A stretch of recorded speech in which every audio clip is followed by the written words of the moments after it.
Okay, so I guess this is the official start of the episode.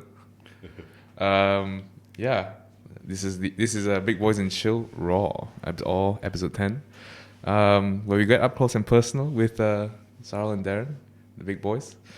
Yeah, so I think we've chatted quite a bit just now. A lot I of mean, things. yeah, a lot of things. I keep it informal, man. Fuck it, this is like uncensored. We don't Yeah, care, bro. Yeah. Big Right. brain, big brain. Yeah, big. Junk in the trunks.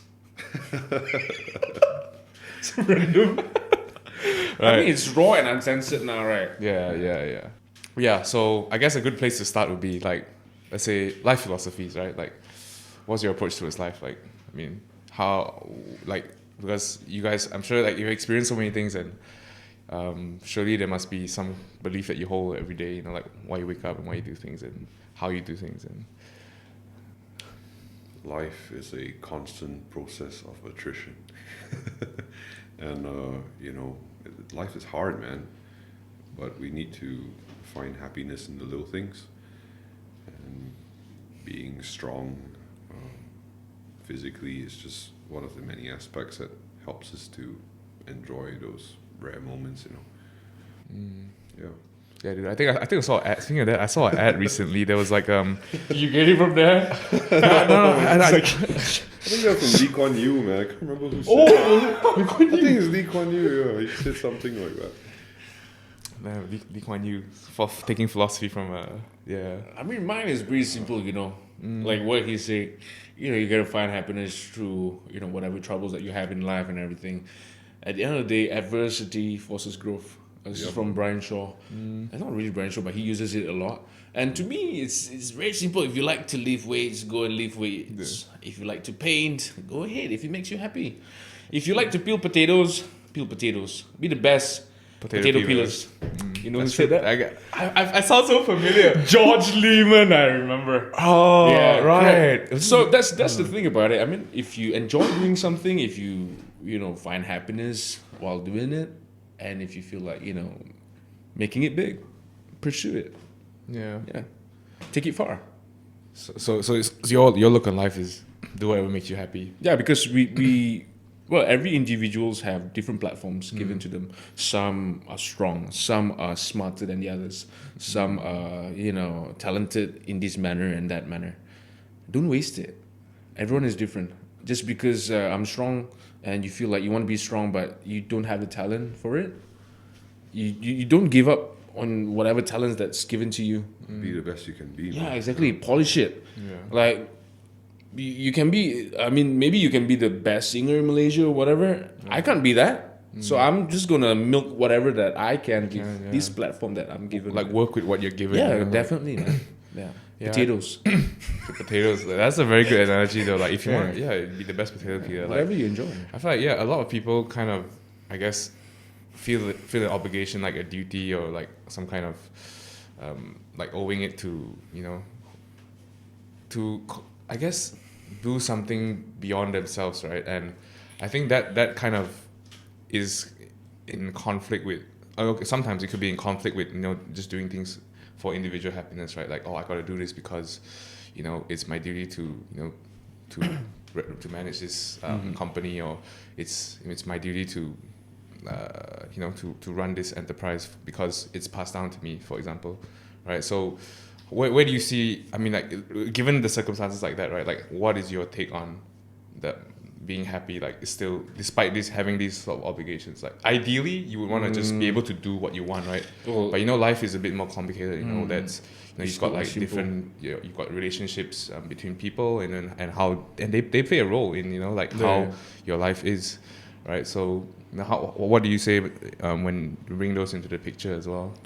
When it comes to relationship, it really you really have to be careful with relationships with people.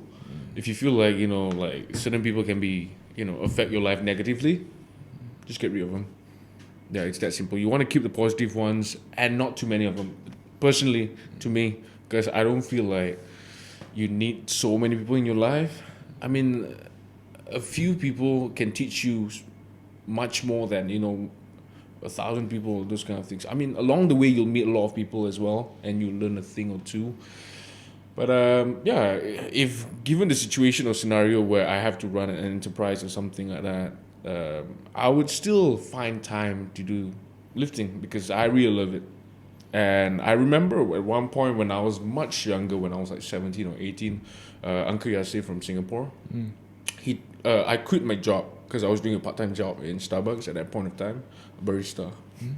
So I quit and I told him, and he scolded me. I mean, he educated me. He was like, "Oh, I understand that you have things that you love, like lifting weights and everything. But to lift weights, you need money. you need moolah, you need money. Moolah, that's exactly. Yeah, exactly. So he said, even though you don't like that part, but that part, the job can help fund your lifting. So you don't quit. That's why I mean, like, as a strength coach, I don't earn that much, but it funds my lifting. It funds my source of happiness. So you give some and you earn some. It's that simple. Yeah. We can't just like, I love lifting, so I put everything into that. I mean, if you live with your parents and they're very wealthy, and that's fine. I mean, you have all the resources in the world for you. Yeah. I mean, we're all products of our circumstances, right? So you give and take, as Aro said. I guess, happiness is subjective as well. Like, you could be eating fine dining food every day. Eventually, everything will taste like crap, right? So we've got to keep it real, man. Yeah, definitely. So there's always that. I mean, no matter how much you want to do something or like just want to pursue your dreams, you have to kind of still have obligations to just of course. to be able to to achieve those dreams, right? Let's say if you have a family one day, you can't just like neglect your family and I feel happier when I lift weights. So I should neglect. No, you don't do that. You need balance. It's all about balance. Yeah, definitely. And time management. That's hands down the hardest thing to do ever. You have to recently you have kids now. Oh, it's so hard. Yeah, like I don't have kids, but I have kittens. Makes sense, right? In a way, it's kind of hard, to balance time. yeah, definitely. Yeah, dude, like recently, since like starting work and everything, like I find that like time as well, like it's everywhere. It's just it's just what you make of it, right? Like you can say, oh, I'm really busy and I don't have time for X, Y, Z. But I would advise you not to use the word busy. Busy, yeah. Like, what does busy it's mean? It's overused. Yeah, it's overused. Just say, I don't really have time for it. You think busy has like a kind of... It's like, it will become a habit to say, I'm busy. But you're just chilling. Just say like, I mean, I don't feel like going. I don't have the time for it. I don't have the energy for it. This kind of thing. I feel it's better. I get where it's you're more coming specific. from. I get where you're coming from. Sometimes you're not busy, but you say you're busy. Just say like, I don't have the mood for it. That's fine. Yeah, you just don't. Sometimes you just don't feel like doing something. And I mean, it's my opinion, honestly. Yeah. No, I completely agree. And I mean, with the whole time management thing as well, like it's everyone. We all have. I mean, it's a pretty famous saying. Like we all have 24 hours a day, right? It's what you do with it. And so I find myself just making more time. Like it's. I mean, if you don't not enough time, you can always make it. Waking up a bit earlier. Just going to sleep a bit later. Just, fitting things here and there. Schedule. Like, I'm sure that's what you've been now, especially like balancing with the kids. Like that must be something that is all consuming. It's probably don't know your schedule until like the day comes. And much, you just gotta work on the fly, right? Pretty much, you take things one day at a time and. Well, that's not true. You have to plan as well, but you can't always stick to the plan. Especially expect everything. Especially young kids. How old is he? He's 21 months. 21. Oh, still very young. Months. I mean, yeah. 1 year each. 1 year and a half. A year and a half. Yeah. Is it a year and a half when they start like crawling and walking, or? He started walking a while back. I'm trying to remember actually. That stings, bro. Brain fart, bro. But I think just over a year from memory. Could be wrong. Yeah. All right. He's running and climbing and jumping. Very active. Very active little guy. That's great, man. Picking off to his dad. In 10 years' time, he'll be eating 5 to 6 kilos as well. Yeah. That's crazy, man. I'm gonna try to afford that. Do you want to introduce your kids to rugby and sports, or is it Definitely. I think sports is the best possible way to introduce a child to adversity. You know, And it builds character. it builds builds character. character. It makes them tougher and better people. Yeah, definitely? And especially that competitive drive. You know, it has to be ingrained from a young age. yeah, it's like you gotta nurture it from the Yep. start. You know, It like can be applied to anything, man. Yeah. yeah, I feel like competition is very like it's a very useful sort of a feeling, you know, to Yep. just kind of keep being better and better, Mhm. right? But I think a lot of the times, like we see, I guess people compete and kind of lose, and kind of, how would I say it? It becomes like a comparison, like, oh, I'm better than you, and they focus on that being better than the other person part. That it's not really about themselves anymore. Yeah, it brings out the best and worst in people. You know what I mean? Like, Mm. and that really comes down to the culture that's associated with. Society as well. Yeah, But to me, it's fine actually. You know, when you started having the idea of competitiveness, you'll have the idea of I'm better than him. That's fine. Yeah, yes, To that's me, that's really fine fine, because yeah. as you get older, you be like, oh, I'm actually better than him. But now, who should I be? You know, beat or Yeah. top? Yeah, what happens when Yeah, you know yeah. you're better than everyone else? Yeah. Like, you know, it's Yeah. if So you don't have the ability to. from there, you start to learn setting bigger goals. And you want to better that bigger goals. That's Yeah, all. yeah, So there's no that's right. harm to it. It's just, but unless if throughout the years you still stick with that mentality, then you're no good, man. Yeah. Yeah, Yeah, it doesn't become that Yeah. much of a productive. yeah. It's like when I first started, I have to admit, like I want to be better than him. I want to be the best. Oops, sorry. I want to be the best powerlifter in Malaysia. But at this point, I'm like, I've set my goal, and I need to smash that goal. That's it. Nothing else matters. No one else matters. Yeah. interesting. Yeah. You have a different perspective. Yeah. My mindset's a little bit different. Like, I've always tried to be better than myself. You know, my number one enemies, my number one opponent's always myself. And, you know, I'm always constantly critical of my performance and my abilities. I guess that's what's kept me going in a sport where, you know, many people kind of give up. You know, in grappling, for example, in fighting. I just always just want to improve. And along that route, enjoying the process, you know, the medals come, the championships come, you know, the records come. Titles. Yeah, titles. But that's all, to me, just like a bonus. And the real goal is to be better than I was yesterday, all the time. Always, man. Yeah, Always. but that's just my mindset, you know. So I'm very competitive in that sense, but my, you know, biggest critique is of myself, you know, in competition and out of competition. Definitely. I think that these two, like, that, I mean, I don't think they're necessarily different mindsets. Just probably like a phasic thing. Like, you know, after you can always like compare yourself with other people and like say, yeah, I'm gonna be better than this guy. But you know, when you reach the top, when you're like, okay, I think, you know, comparing yourself, like talking to yourself and saying, what can I do better about myself? Then it's like the next step into how to continuously improve yourself. Because what happens when you lose a benchmark? You don't have any benchmark anymore, you know, besides yourself. And You gotta set goals. yeah, and so and I think they're like really complementing in that way, you know. And Or that's, else you get too complacent. yeah, definitely complacency. And also when I first started fighting, worrying about my opponents, I actually became nervous.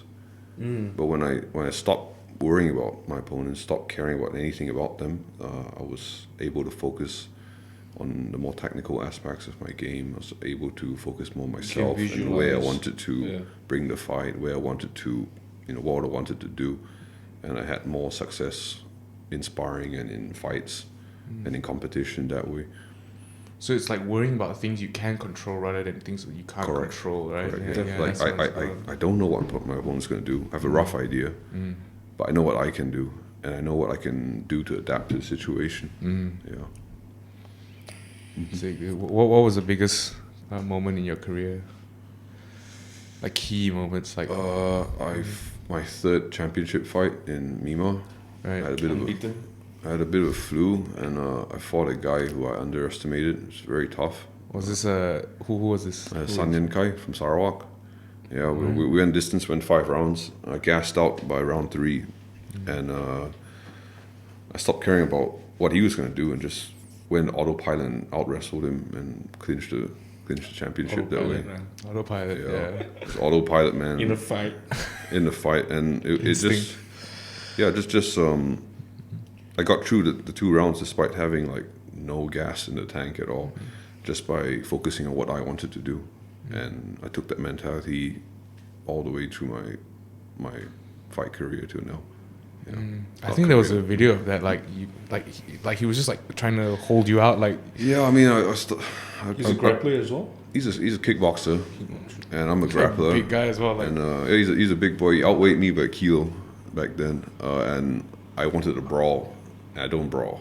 I'm not a good brawler. I don't have the cardio You to brawl didn't stick either. to the plan. Oh, my coaches were, they're the best. grapple? What are you doing, Darren? I'm like, now you know. But better learn through a victory than a loss, right? So just got lucky, I guess, in that sense. I mean, it happens. Yeah. that's okay. What about you, Taro? What are the What was key the question? moments? The key moments in your career?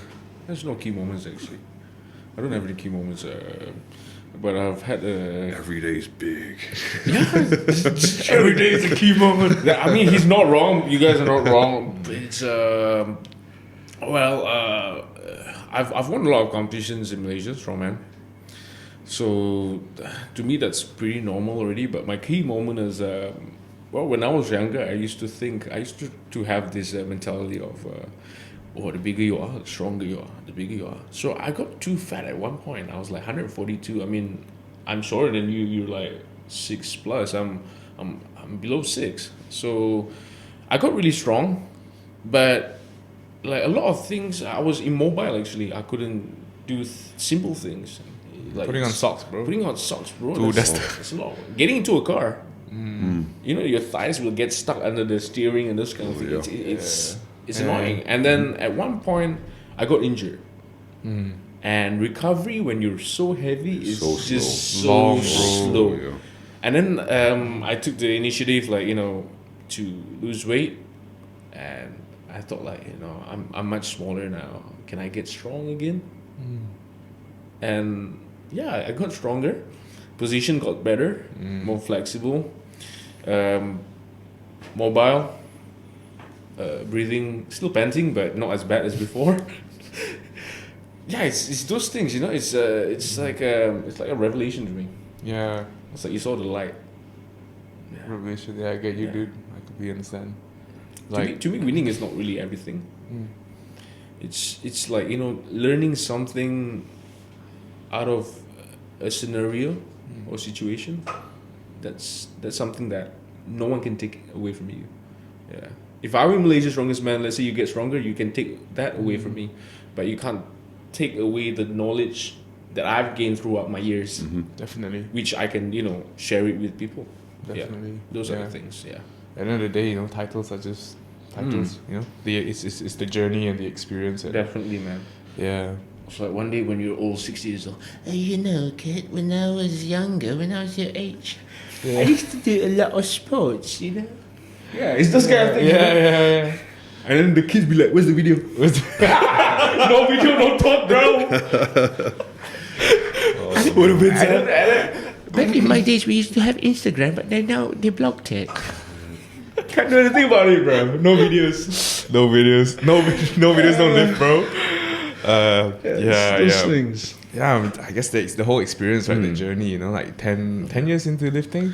11 years. 11 years and counting. Yeah. That's long, dude. I've only been Like lifting a lot for of 3. people, I've had like comments on oh, you've been training for 11 years and you're still at this point only. And some people, I mean, like if you compare like Americans or whatever, 11 years or less than that, they'll get so much better. There's a few reasons to that. Powerlifting, when I was exposed to powerlifting, there was no powerlifting in Malaysia.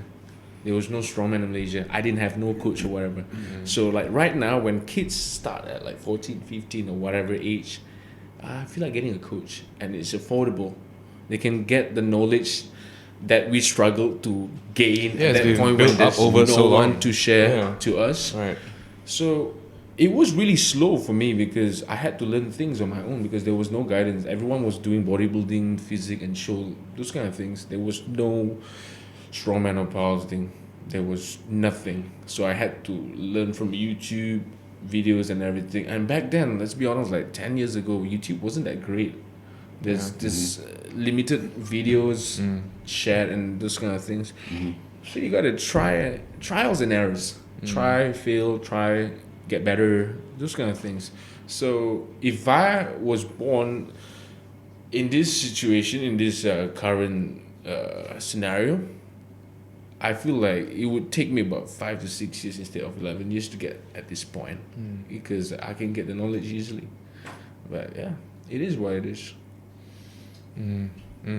I think regardless of how the speed, like the experience that you gain, I think that's really Priceless. valuable. Yeah, priceless.